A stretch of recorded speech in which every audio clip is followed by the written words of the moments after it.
इस राज्य में जो मेरा अपना राज्य है, भारत जोड़ो यात्रा को जो रिस्पांस मिल रहा है लोगों का, वो देखकर मन प्रफुल्लित हो जाता है।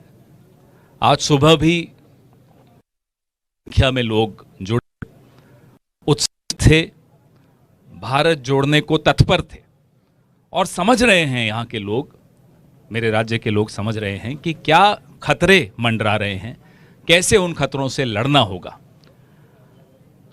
हम जब भारत जोड़ने की बात करते हैं तो सीमाओं पर भी कुछ खतरे मंडरा रहे हैं। हमारी चीन से जो सीमाएं,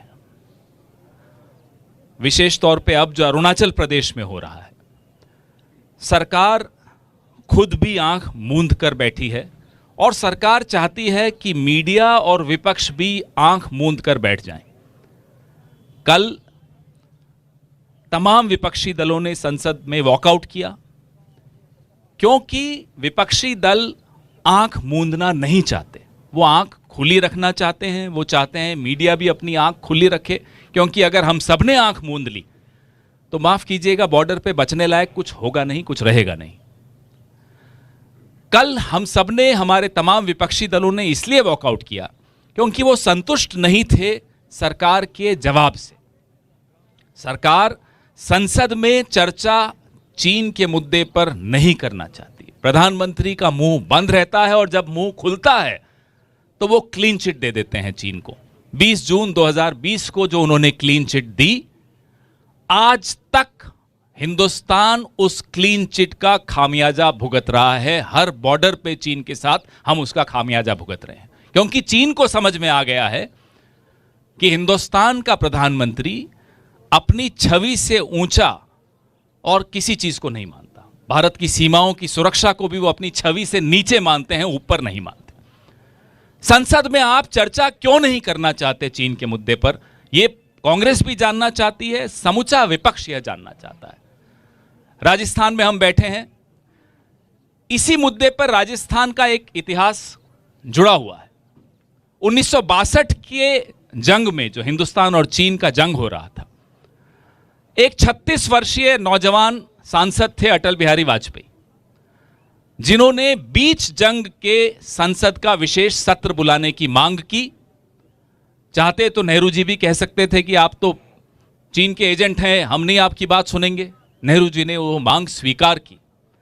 राजस्थान कैसे जुड़ा हुआ है इस ऐतिहासिक मुद्दे पर, मैं वो बताता हूं आपको। पाली से एक सांसद हुआ करते थे, हमारे सहयोगी हैं अभिषेक सिंघवी जी, उनके पिताजी निर्दलीय सांसद थे।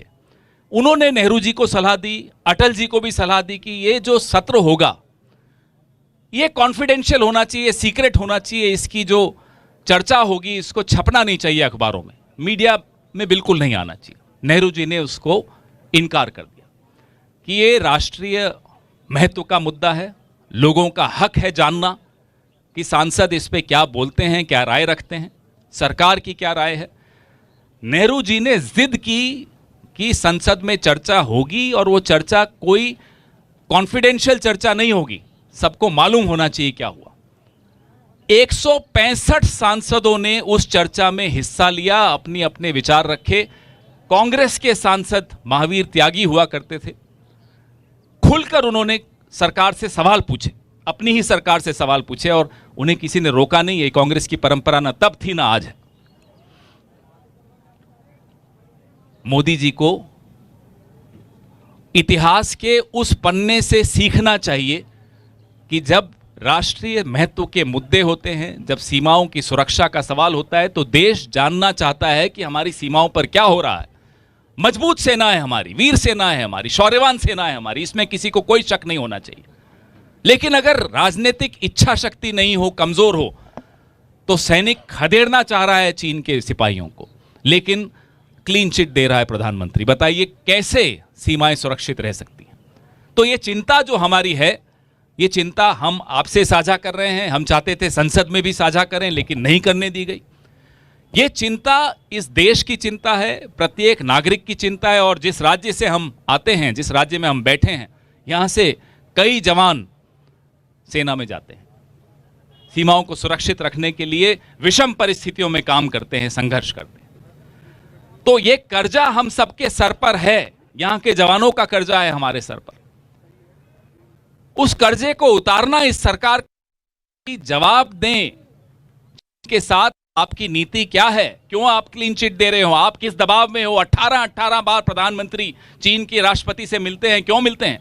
जब वो गुजरात के मुख्यमंत्री थे तो आपको यह जानकर हैरानी होगी और दुख भी होगा कि नरेंद्र मोदी जी जब गुजरात के मुख्यमंत्री थे तो गुजरात के स्कूलों में मैंडरिन भाषा पढ़ाना चाहते थे, कंपलसरी करना चाहते थे। कांग्रेस ने तब भी विरोध किया था। गुजरात के स्कूलों में आप मैंडरिन लाना चाहते हो, आपका क्या रिश्ता है चीन के साथ? 43,000 करोड़ के करारनामे चीन की कंपनियों के साथ, धोलेरा जो गुजरात में एक बना रहे हैं, ये 43,000 करोड़ के करारनामे चीन की कंपनियों के साथ किए गए। अपने जो एमएसएमई सेक्टर है उसको जमीन नहीं दे रहे, चीन की कंपनियों को धोलेरा में जमीन दी जा रही है। क्यों दी जा रही है? क्या रिश्ता है आपका? क्या कारण है? क्या दबाव है चीन का आपके ऊपर? चीन के पास क्या है ऐसा कि आप चीन के आगे न मुंह खोल पाते हो, न आंख उठा पाते हो? तो ये सारे सवाल, और आपको एक हैरान कर देने वाला तथ्य बताता हूं। कुछ कंपनियां हैं, यूसी वेबसाइट मोबाइल चीन की कंपनी है। भारत सरकार, मोदी सरकार कहती है कि यह कंपनी देश की संप्रभुता के लिए खतरा है। उसी कंपनी को लोकसभा चुनाव में भाजपा इस्तेमाल करती है। क्या कारण है? ऐसी और कंपनियां हैं। एक और कंपनी का नाम सुनिए, डोंगफेंग नाम की एक कंपनी है। विश्व बैंक ने उसको ब्लैकलिस्ट किया, अमेरिका ने उसको ब्लैकलिस्ट किया, यूरोप ने उसको ब्लैकलिस्ट किया, लेकिन मोदी सरकार ने डोंगफेंग कंपनी को बॉर्डर स्टेट जम्मू कश्मीर में स्मार्ट मीटर लगाने का ठेका दे दिया। और स्मार्ट मीटर का ठेका जब आप किसी कंपनी को देते हो तो आप उपभोक्ताओं का तमाम डेटा उस कंपनी को सुपुर्द कर देते हो। जम्मू कश्मीर के नागरिकों का डेटा ब्लैकलिस्टेड चीनी कंपनी को मोदी सरकार ने क्यों दिया? पैसे भी दिए, डेटा भी दिया। क्या दबाव है चीन का आप पर? क्या मजबूरी है आपकी कि आप चीन की कंपनियों के आगे यूं झुकते चले जाते हो? ये सवाल जब हम पूछते हैं तो देश की चिंता है इसलिए पूछते हैं, और सरकार और देश में अंतर होता है। मुझे देश से मोहब्बत है इसलिए मैं अपनी सरकार से सवाल पूछता हूं। यह बात मोदी जी को समझ लेनी चाहिए। ऐसी कई कंपनियां हैं। पीएम केयर फंड में चीन की कंपनियों ने पैसे दिए। बताएं, वो हिसाब बताएं, कौन सी वो कंपनियां थी? उसमें ऐसी ऐसी कंपनियां थी जिनको पूरा विश्व अपने अपने देशों में आने से रोकना चाहता है और रोकता है। हमारे प्रधानमंत्री ने पीएम केयर फंड, जिसके बारे में जानकारी न कभी आपको मिल सकती है न हमें, तभी मिलेगी जब हमारी सरकार आएगी, उससे पहले नहीं मिलेगी। वो तमाम कंपनियों से पैसे लिए, चीन की कंपनियों से। चीन की कंपनियों से आप लोकसभा चुनाव में उनको बुलाकर हस्तक्षेप कराते हो अपने देश के चुनावों में। चीन की कंपनियों से आप पैसे लेते हो। चीन की कंपनियों से आप पीएम केयर फंड में पैसे लेते हो, उनको आप धौलेरा में जमीन दे देते हो। आपकी नीयत क्या है? आप पर दबाव क्या है? ये हम बार बार पूछेंगे, जब तक जवाब नहीं मिल जाता हम पूछेंगे।